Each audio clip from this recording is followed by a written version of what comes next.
Whitehall-1212. Quickly, please. This is Scotland Yard.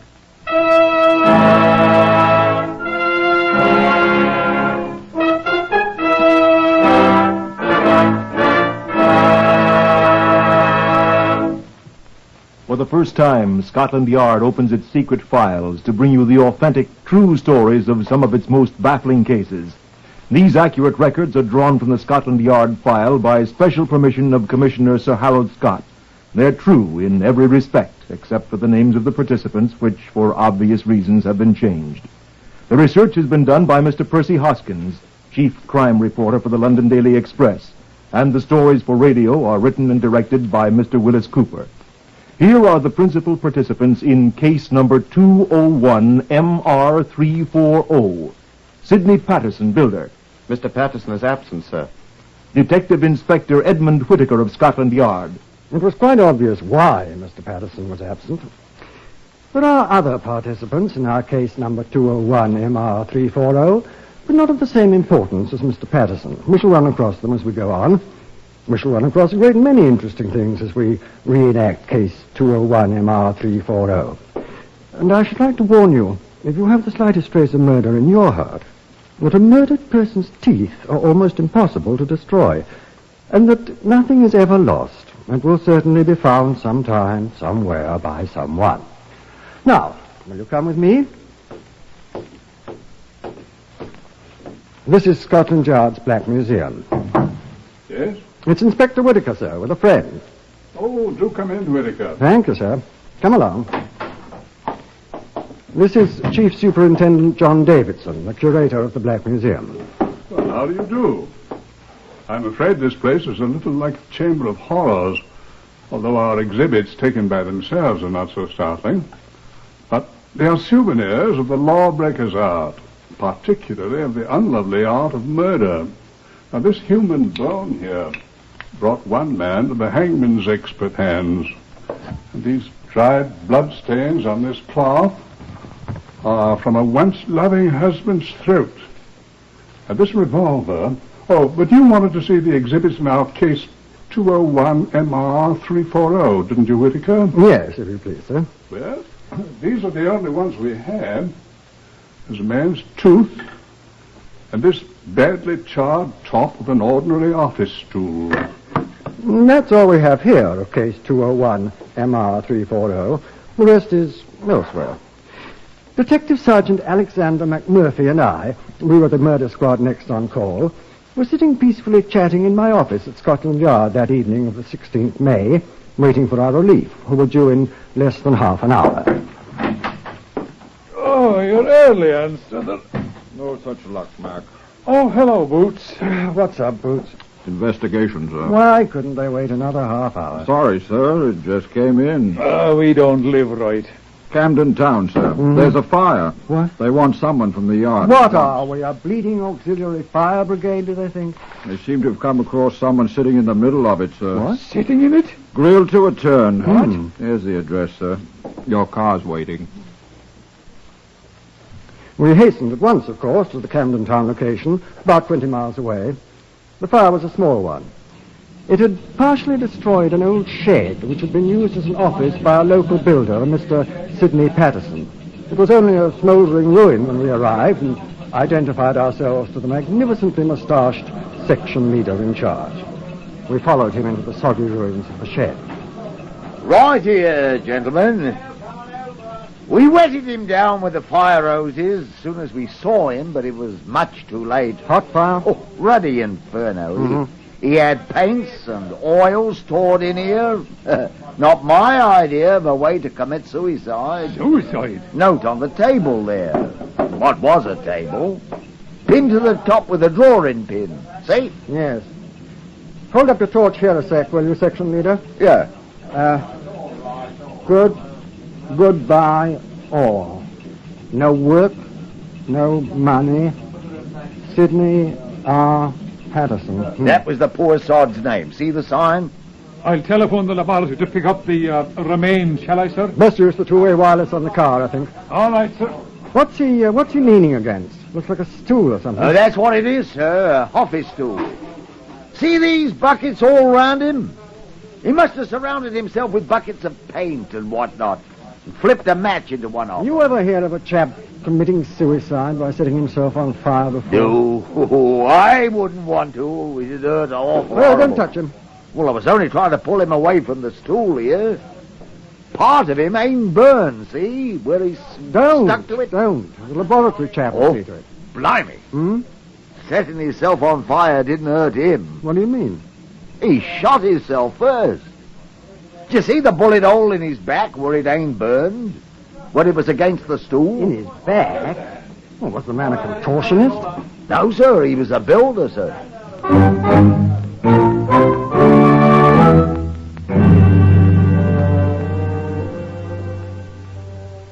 At the Yard's pathological laboratories, the relatively small, unburned portion of the body was carefully examined, and it was established that the bullet wound was the probable cause of death. The bullet, which was recovered, proved to be a .38 caliber revolver bullet, which had been fired into the body from the back, entering just below the left shoulder blade and ranging downward, presumably through the heart. Experiments by all of us demonstrated to our satisfaction that such a wound could not possibly be self-inflicted. The improbable suicide was definitely murder. I sent 2 detective constables to search the ruins of the shed. It had been roped off at our request by the Camden Town Fire Brigade. You'll be looking primarily for a revolver, I told them, but fetch back anything you find that appears useful to us. Whilst they were shifting the ashes, Sergeant McMurphy sifted the affairs of Mr. Sidney Patterson. He reported to me what he had found. From the little I've been able to gather, Patterson wasn't much of a success as a builder, sir. He seems to have been a genius for getting into difficulty. What sort of difficulty? Money. How strikingly unusual. Huh? Oh, he had one time been a ship's carpenter on one of the P&O liners, but was discharged when he was unable to account for tools to the value of £8 11 shillings. It was strongly suspected that he sold them, but the charges couldn't be proved. He served in the Royal Marine Light Infantry as a Lance Corporal. His record is, shall I say, dubious. How dubious? He was accused of a number of times by his shipmates of cheating, specifically at the game of Crown and Anchor. He was extremely unpopular in the Royal Marines, it seems, and was finally discharged. I shall have a more detailed report from his former commanding officer tomorrow. Hadn't he any friends at all? I've been able to discover only one with whom he could be said to be reasonably friendly, a man named Duncan Fraser, a rent collector in the city with whom he frequently played billiards. I hope he didn't make the mistake of trying to cheat a Scotsman. I'm not so sure, sir. Eh? Duncan Fraser has been missing since the night of the fire.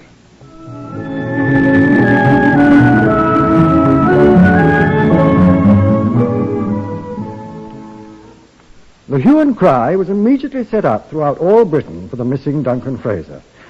It's extremely difficult for a British subject to leave our tight little island without record. But the search was to no avail whatever. It apparently dropped off the earth. The constables, applied to the ash sifting at the scene of the fire, found only one thing of note: the twisted remains of an ornate red and black fountain pen, which was identified by his wife as Sidney Patterson's property. Careful examination showed that it was the pen with which the farewell note had been written, and comparisons with other known samples of Patterson's handwriting demonstrated that it had been actually written by Patterson himself. Sergeant McMurphy and I were extremely glum as we discussed our progress in my office late one night. Progress, indeed. We've been progressing backwards, sir. Yeah, if we could find the revolver, it'd be quite simple to trace its owner. If the owner is Duncan Fraser, we'll still have to trace him. No luck yet. None at all, at all. You know, sir, one thing puzzles me. A great many things puzzle me, Mac. If this missing rent collector did murder Patterson, why did he first deposit half the money he'd collected? In the bank, I mean. If he was going to kill someone and scram, why didn't he keep it all? He'd need it. How did he get Patterson to write his own suicide note? Had a gun on him, maybe. Well, the handwriting wallers insist there's no indication of stress or strain or emotional upset or whatever in the handwriting. It's normal, they say. I wonder What? I'm thinking. I have a filthy little hunch, Mac. What? What if Fraser's dead? Maybe he is. We can't find him. The teeth of that deader weren't destroyed. Patterson's? I'm wondering if it was Patterson's. Or Duncan, Mac. Patterson was a known crook. Could he have been playing games with us? Show me that telephone, old boy.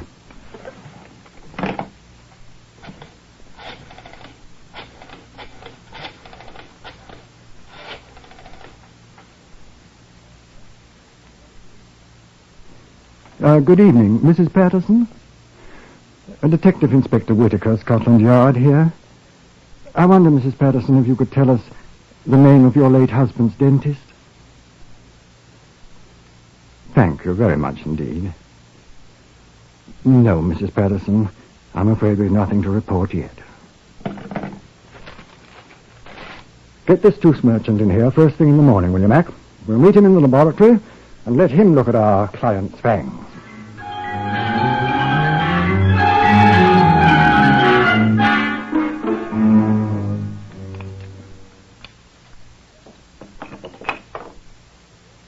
Well, Well, what, Doctor?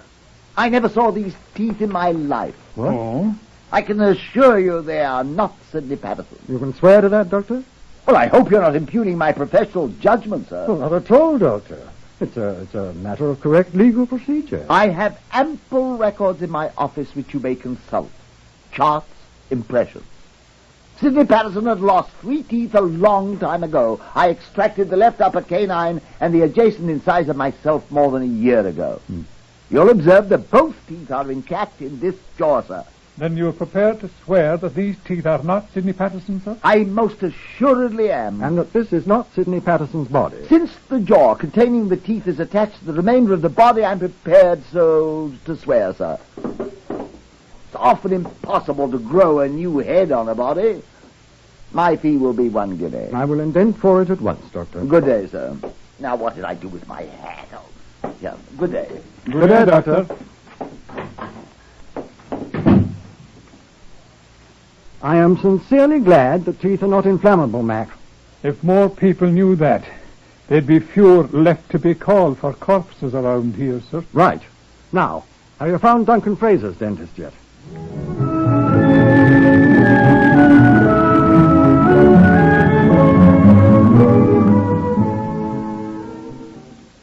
I at once caused a thorough investigation to be made throughout London and the vicinity of Perth in Scotland, where Fraser came from, to discover a dentist who had been employed professionally by him.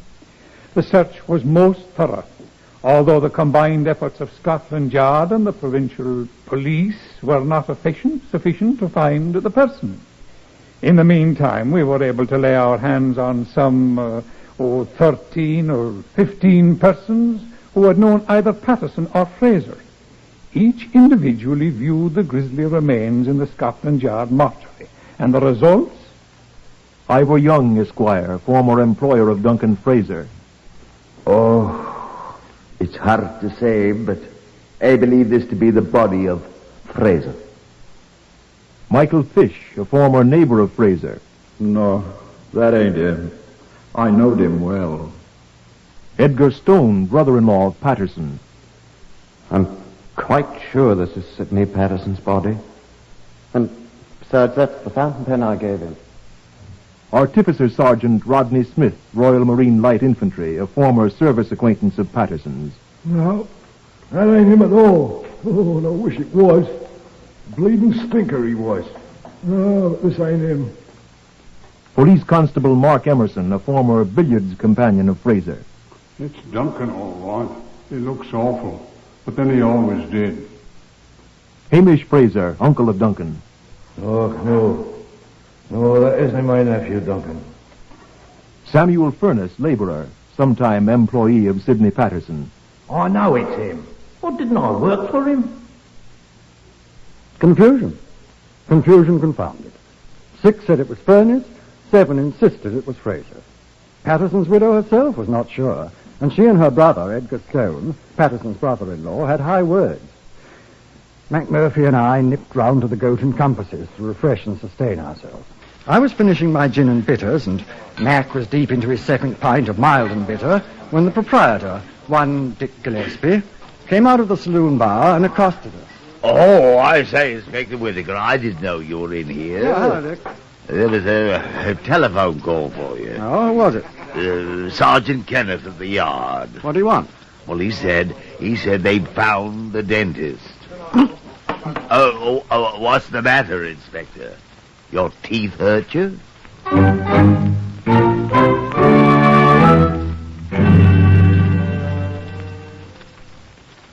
It was a dentist from Perth. The Scottish police had found him. We brought him at once to Scotland Yard, where he immediately identified the charred remains as those of Duncan Fraser. One of his molars was curiously malformed. It corresponded exactly with the one shown in a clinical photograph of Fraser's mouth the doctor had made a year ago. There was no mistaking it, he said. We returned to my office to marshal the facts that we had accumulated. The labourer, Samuel Furnace, who had been so certain of his identification of the body as that of Patterson, was waiting.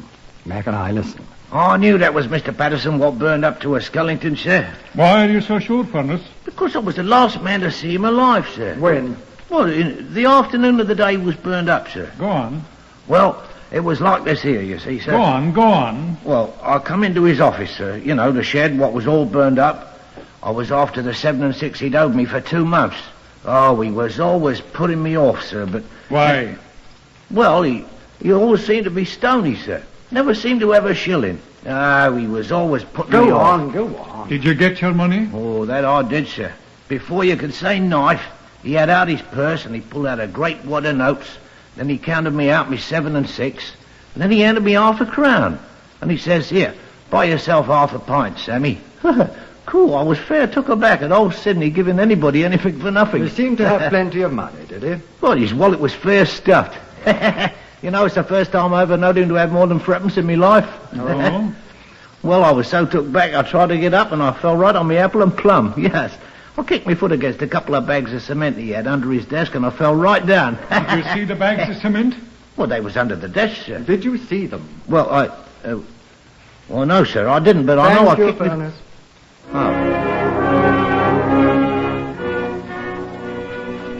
Patterson had plenty of money in his wallet for the first time. We found that there was absolutely no identification in the ruins of the burned shed that any cement had ever been stored there. We'll find him.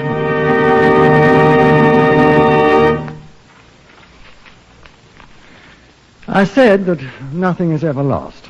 No thing, no person.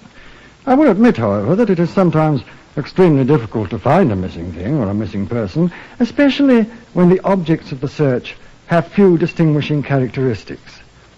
Sidney Patterson was such a man.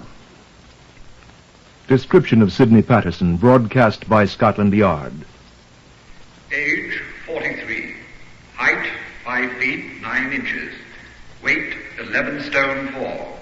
Medium brown hair and straggling moustache same color, which he may have shaved off. Eyes blue. When last seen was dressed in grey tweed single-breasted suit.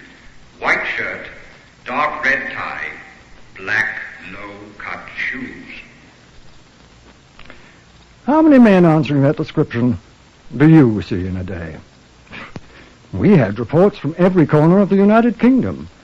2 slightly addled gentlemen, neither of whom resembled Patterson in the slightest, marched, one at Torquay and one at Llanfair in Wales, into police stations, announcing themselves as the wanted man. Each was promptly committed. Lodging house keepers by the 100 were interviewed. The manhunt dragged on for 8 days before we had our first glimmer of success. Let McMurphy tell it. He was there. There was a lodging house in Regent's Park, a very obscure one which smelt of Brussels sprouts. The proprietress was in the hospital having another baby, and her husband, a very harassed man, was in charge. Yes, he said, they'd had a lodger who seemed to answer to the broadcast description. Had, I said. Well, he ain't here anymore, I mean. What became of him? Well, he opted. He opted the very day that the piper come out with the description. Where? I don't know. He just sent us this telegram. Brother ill. Must leave. We'll get in touch later. Rogers. Rogers, eh? That the name he gave? Right here it is in the register book. Here. Sidney Rogers, see? Sidney, eh? That his own writing? Yes. I'd like to have that page, if you please. Oh, I'll return it. You're sure it's his handwriting?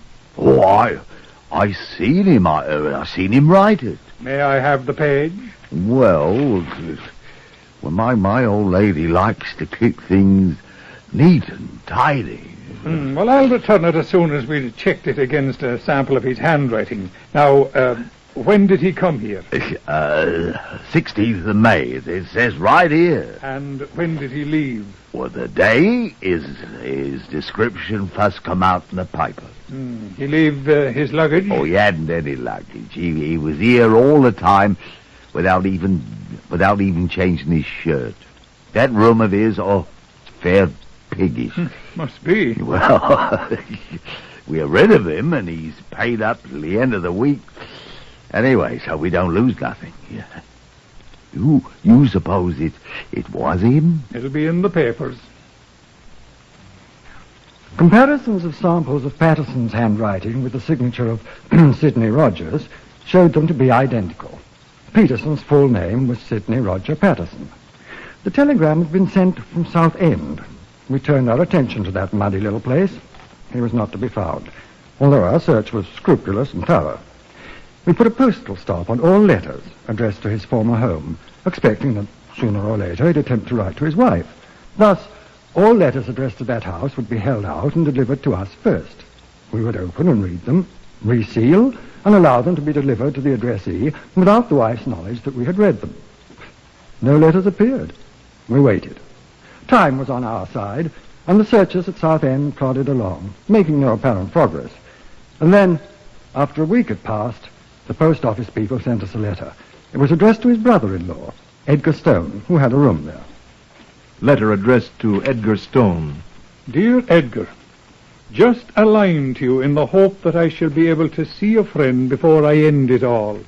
Will you come to see me at Southend Sunday, please? Take the 10:35 train. It arrives at Southend at 12:08. Come out of the station, walk straight across the road and down Whitegate Road on the left side. I shall see you coming. If you come, please bring me a 15.5-inch shirt and a comb. Best of luck. Mine is gone. F. Farmer. Well. So. I withdrew the detectives from the area mentioned in the letter, which was resealed and delivered to Edgar Stone. I didn't want to alarm Mr. Farmer Patterson. The next day, Edgar Stone came to see me. He sat down nervously. "What can I do for you, Sir Stone?" I asked. I have received a letter, Inspector. Yes? It's from... Are you going to Southend on Sunday, Mr. Stone? Huh? Stone had a strong sense of justice, strengthened perhaps by the shabby way Paterson had treated his sister for so many years. He agreed at once to assist us. We sat in my office and planned it, Mac and Stone and I. "You'll take in the shirt, of course, Stone," I said. Yes, sir. What a man who's going to end it all once with a shirt is beyond me. Probably needs it. Afraid he'll be recognized if he goes out to buy one, I expect. He's got plenty of money, we know that. If the banks had been opened that afternoon, he'd have any. He wouldn't have any. Right. Well, Fraser would have deposited his afternoon's collection, same as he did his morning. Well, the banks had been open. Fraser'd still be alive. Sydney'd be up to some other mystery. Yes. Well, let's get organized, shall we? First, we'll need a good man on this Whitegate Road to see Patterson doesn't get frightened into a bunk. You'd better do that, Mac. Well, I'm afraid he'll spot you for a cop. Disguise? I've seen too many cinemas, I'm afraid. I don't like false beards. Wait. You play the fiddle, don't you, Mac? What? You could be a street fiddler, couldn't you? Well, I could. That's what you'll be. Complete with tin cup and pathetic look. Very touching and very unsuspicious. And I'll have half of what you take in. How am I going to stop a man with a fiddle? Oh, simple enough, old boy. Just play God Save the King. He'll stand at attention till I get there.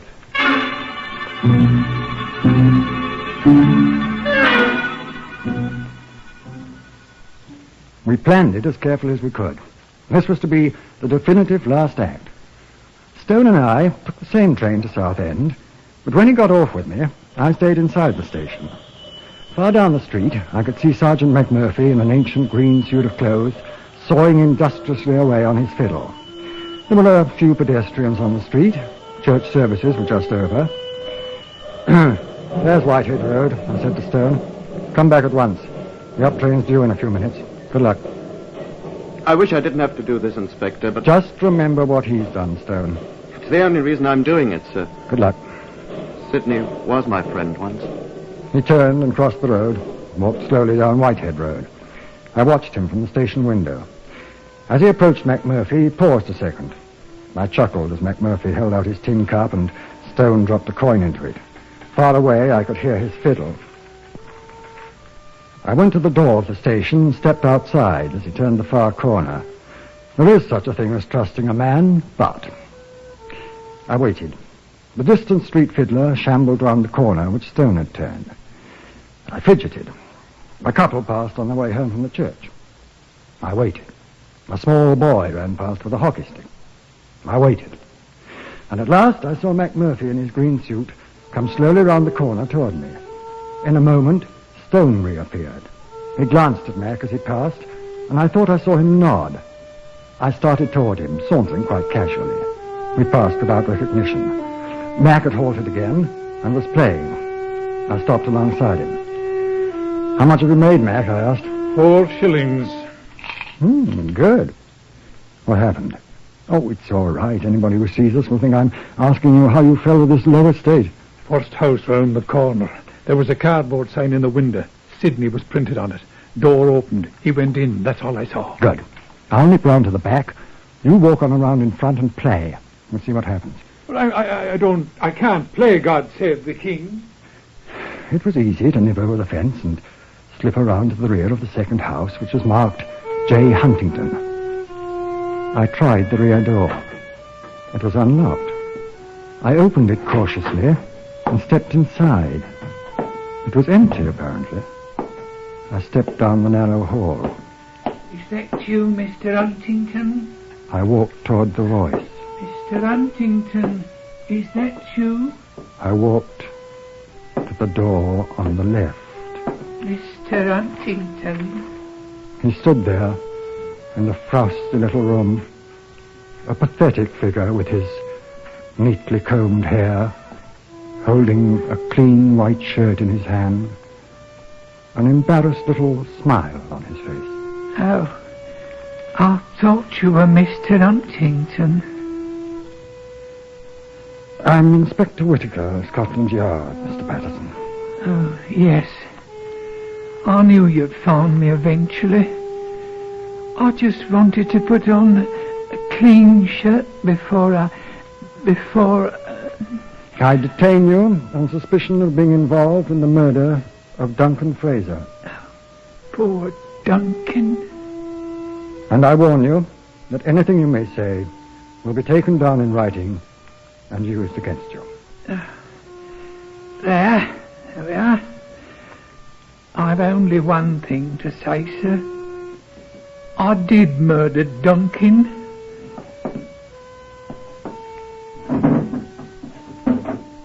This is the revolver I shot him with. Give it here. The one you couldn't find, sir. Give it here. It wasn't lost, sir. Give it here. Oh, no, sir. Patterson!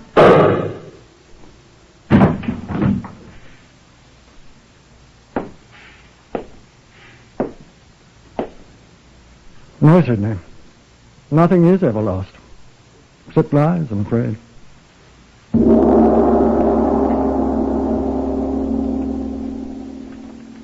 You have just heard the story of case number 201 MR 340 from the official files of Scotland Yard. All of the facts related are true, with the single exception of the names of the participants, which, for obvious reasons, have been changed. The research was prepared by Mr. Percy Hoskins of the London Daily Express And the story for radio was written and directed by Mr. Willis Cooper.